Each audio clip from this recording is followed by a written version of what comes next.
95% of your first impression is based off appearance. A huge part of that for me is what's on your feet. So if you have this going on your feet, that is not good. People will be like, yeah, I met Isaac today and his shoes are really dirty. Like, they're supposed to be white. What's going on with that? So today, I'm gonna teach you how to clean your shoes.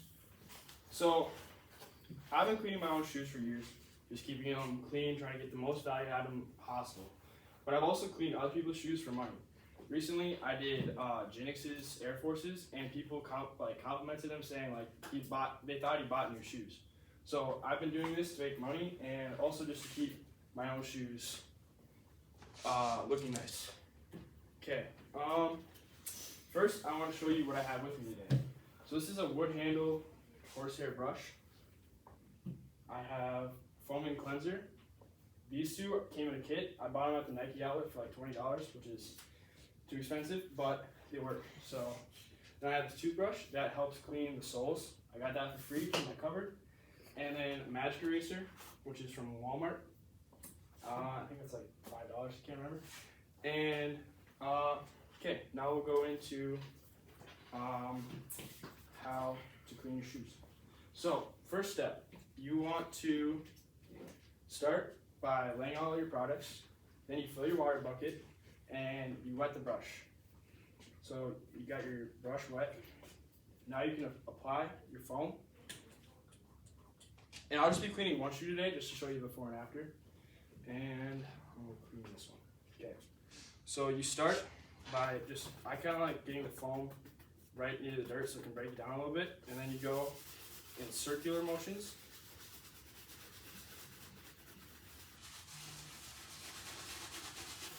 So as you're doing this, it's also helping to condition the leather.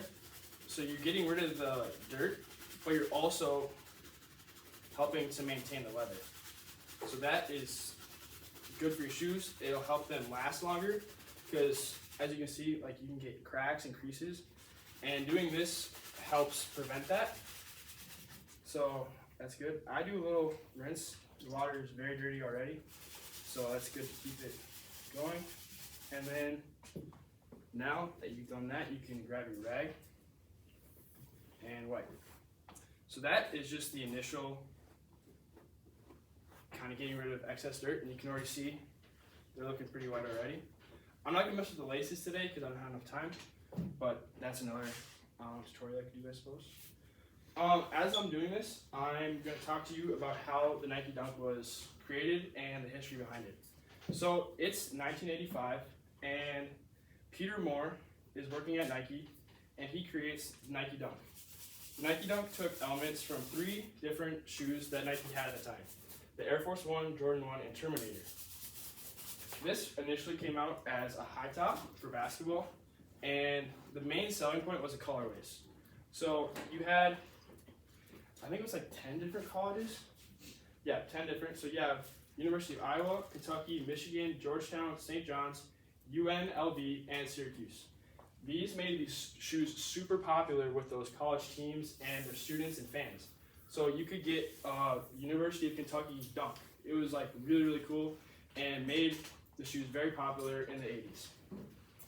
But the problem was that after that, Nike kind of like really went with Jordan. For basketball, it was all Jordan, and the Dunk was kind of left behind. But in the 90s, skaters started to pick up the Dunk because it wasn't popular. Because you could get it at like thrift stores, and skaters are known for being rebellious and not following trends, so they went with the Dunk. Nike saw this opportunity and made the SB skateboarding branch of their brand in 2002. In 2002, they saw how popular the Dunk was, and they decided to make their own Nike SB Dunk. This was the low top version, and the add-ons it had was a thicker tongue, air zoom in the sole, and like a more durable rubber on the outside so you could grip on your skateboard. This was super popular. I mean, this is like the coolest shoe to wear for skateboarding at the time, and it still is one of the most popular today. So as I'm cleaning this, I'm getting like these circular motions, obviously like I said before, but as I see more dirt in one area, I'll really like scrub like that, so then you can get more dirt out of it. So the nice thing about this product specifically is that it works on leather, canvas. This is kind of like almost like a denim canvas. So normally you would have to worry about if it's like just a leather product, you couldn't just kind of apply it how I am. So that's why I chose this product, is that it's safe for any color, material, dye, any of that kind of stuff. So as I'm wiping this down here, let me get the toe off real quick.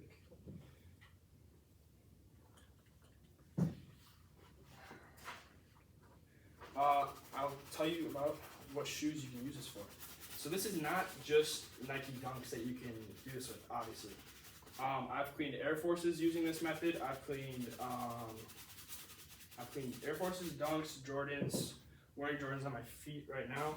I've cleaned them with these, and you can really apply this to any simple method, any simple like way of cleaning your shoes. And I don't really have any tough like color stains, but the Magic Eraser is great for that. If you like, Jinx had on his shoes, he has these like really cool color strips on the inside, and they were rubbing against each other. So he had green like lines. He was like really sad about it because it's like very obvious. Like green lines in a white shoe just doesn't really look good. So I took the Magic Eraser, dumped it in water, and I just scrubbed. You can actually see the green on the Magic Eraser there, and it completely bleaches it and gets rid of it, and it's still good for the shoe though. All right, here is your finished product. So before and after.